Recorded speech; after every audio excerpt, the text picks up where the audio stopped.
En este video quiero presentar los resultados de un proyecto de investigación financiado por Fondesit, recaído en la Delegación Legislativa en Chile.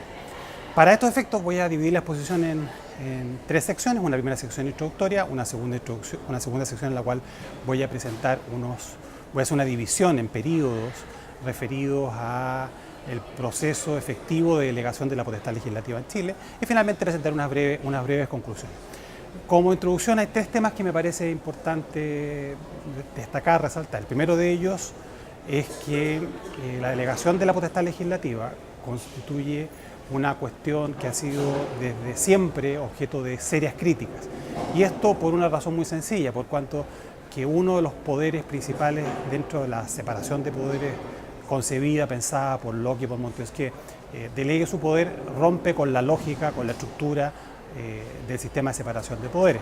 En la medida en que admitimos que un poder puede delegar sus facultades en otro poder, estamos permitiendo aquella concentración de facultades que justamente Montesquieu entiende hay que evitar, y la forma de evitarlo es precisamente mantener en cada uno de estos poderes funciones esenciales, como son la función legislativa, la función jurisdiccional, la función ejecutiva. Luego, el nacimiento de la delegación legislativa siempre ha sido objeto de dificultades, críticas, aun cuando lo notable de esto es que países con regímenes constitucionales avanzados y democráticos, casi todos ellos tienen alguna u otra modalidad de delegación legislativa, aun cuando en lo teórico colisione con la separación de poderes. Lo segundo es que el tema de la división de competencias normativas generales entre el Poder Ejecutivo y el Poder Legislativo forma parte de la esencia, del núcleo, del corazón de la relación política entre ambos poderes. Cuando decimos que una determinada materia es objeto de ley, estamos diciendo no solamente una cuestión jurídico-formal técnica, ¿no?, sino que además estamos explicando o diciendo que la decisión que está detrás de esa ley corresponde al Poder Legislativo, esto es, al Congreso Nacional. Y en ese sentido, el atribuir o no atribuir una determinada materia de ley es una decisión políticamente muy significativa, que tiene mucha relevancia. En la misma línea, cuando el Poder Legislativo decide transferir esta potestad normativa general al Poder Ejecutivo, también estamos en un terreno en que se trata de una decisión política muy significativa, muy relevante para el funcionamiento de la separación de poderes. Y en tercer lugar, y haciendo una mirada global de lo que ha sido la delegación legislativa en Chile entre 1833 y el año 2014, la división entre las competencias legislativas del Poder Ejecutivo y el Poder Legislativo y la transferencia de potestad legislativa al Poder Ejecutivo en general ha sido objeto de un consenso más o menos significativo. Consenso que tiene características obviamente de naturaleza política, lo que hace que no tengamos o no sea razonable intentar buscar una justificación jurídica a la división o a esta transferencia de competencia. Recordemos que en esta materia la aplicación de normas de separación de poderes en lo que es competencia reglamentaria y competencia legislativa es una cuestión que, al margen de los criterios jurídicos que pueden existir, al margen de las opiniones jurídicas que pueden existir, es una materia que corresponde a la política.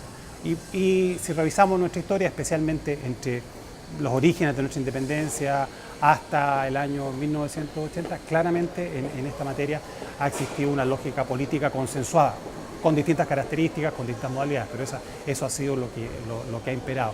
En ese contexto, yo diría que este punto concreto de la delegación legislativa no ha sido una cuestión especialmente conflictiva, sino que al revés, ha sido fruto de consensos entre la Cámara de Diputados, Senado y Presidente de la República. En ese sentido, como digo, no ha sido una cuestión objeto de litigio.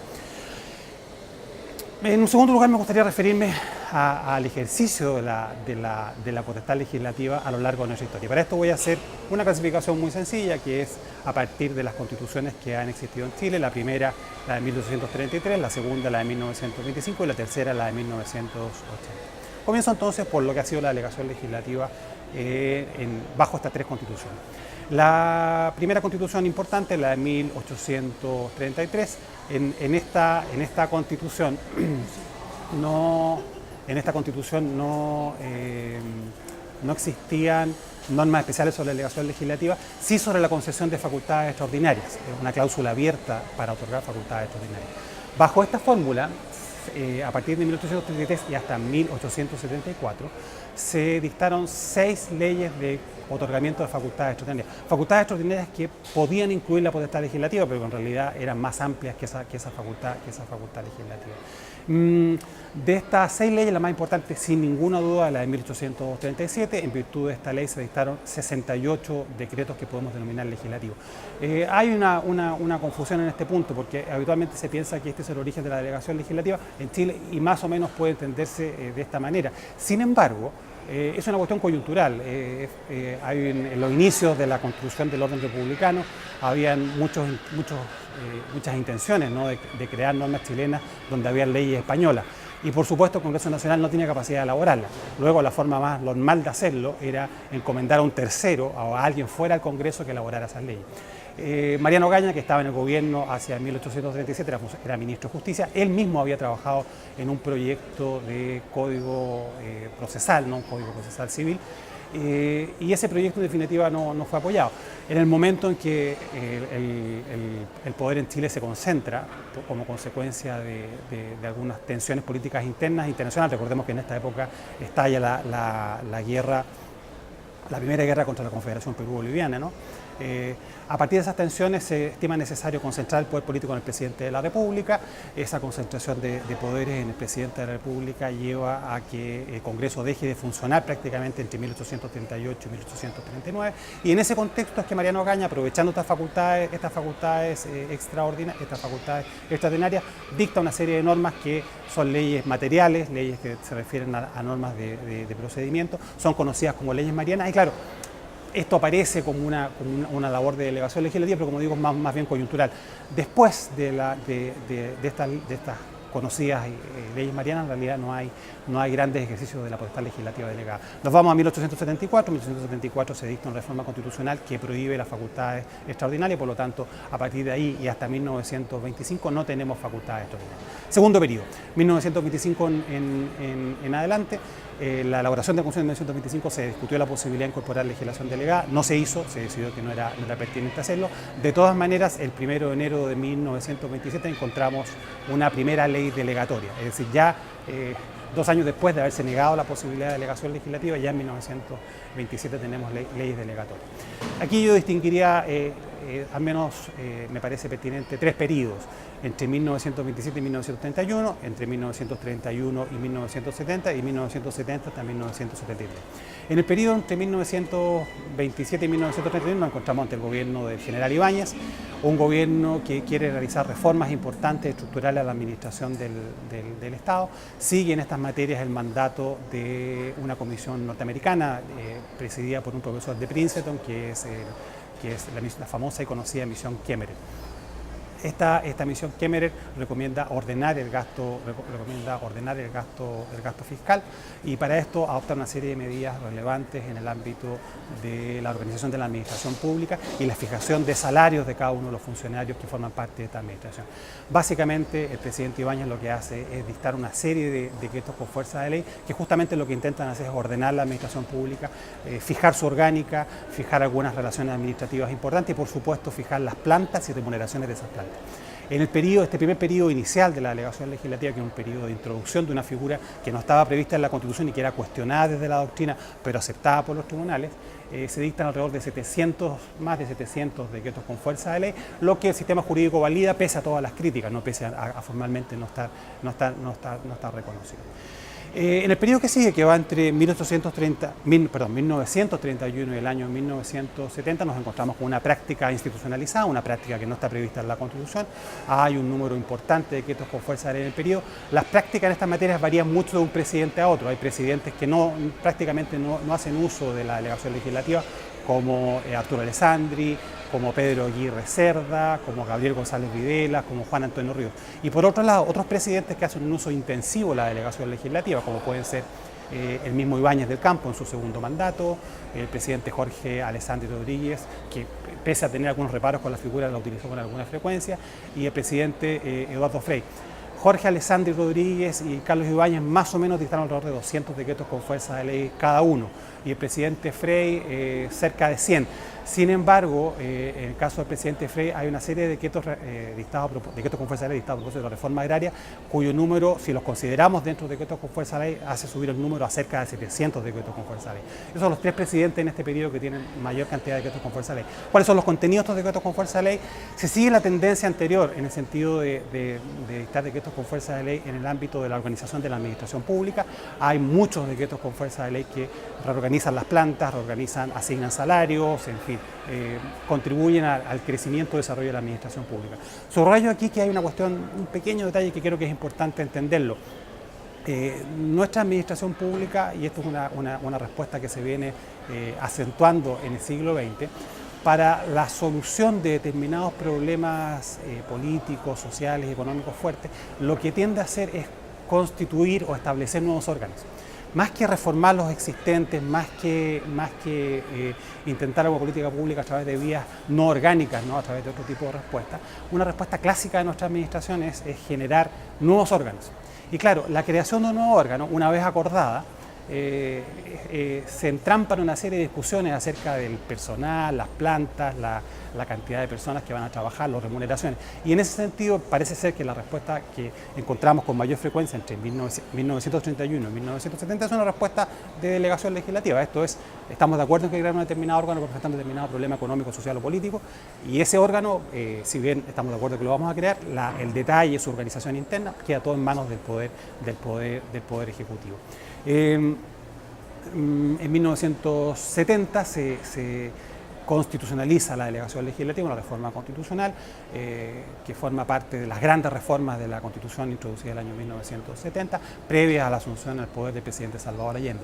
En este periodo, entre el 70 y el 73, hay un uso limitado de la delegación legislativa. Sí lo hay algunos textos que dicen lo contrario, pero si uno revisa las fuentes, efectivamente hay algunos decretos con fuerza, en números más bien bajos, y este número bajo tenemos que entenderlo en el contexto de unas relaciones legislativas entre el Gobierno de la Unidad Popular y el Congreso Nacional que no estaban operativas, ¿no? Rápidamente se lesionan por allá por el año 1971, la verdad es que no hay posibilidades de colaboración en esta área y eso explica, por supuesto, los resquicios legales.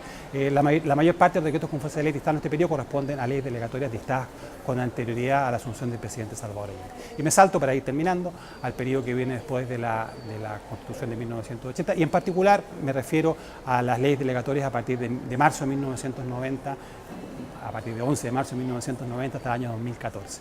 ¿Qué puedo observar allí? Bueno, el número es alto. Si revisamos la cifra global, observamos que entre 1990 y el año 2014 estamos hablando de alrededor de 1.100 decretos con fuerza de ley en todo el periodo. El uso por los distintos presidentes, si observamos desde el 90 a la fecha, es un uso decreciente. Cada vez los presidentes de la República hacen utilización menor de esta herramienta. En su mayor parte, y como siempre, por no decirlo casi todo, estos decretos con fuerza de ley se destinan a la organización interna de la administración pública. Ese es su principal objetivo.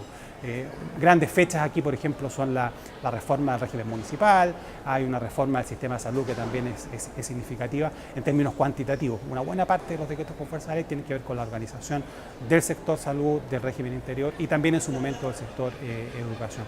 Con la misma finalidad. Plantas, fijación de plantas, fijación de remuneraciones del sector público. A grandes rasgos, esta es la evolución histórica de la delegación legislativa, no en términos teóricos, sino en términos de su ejercicio real, su ejercicio efectivo.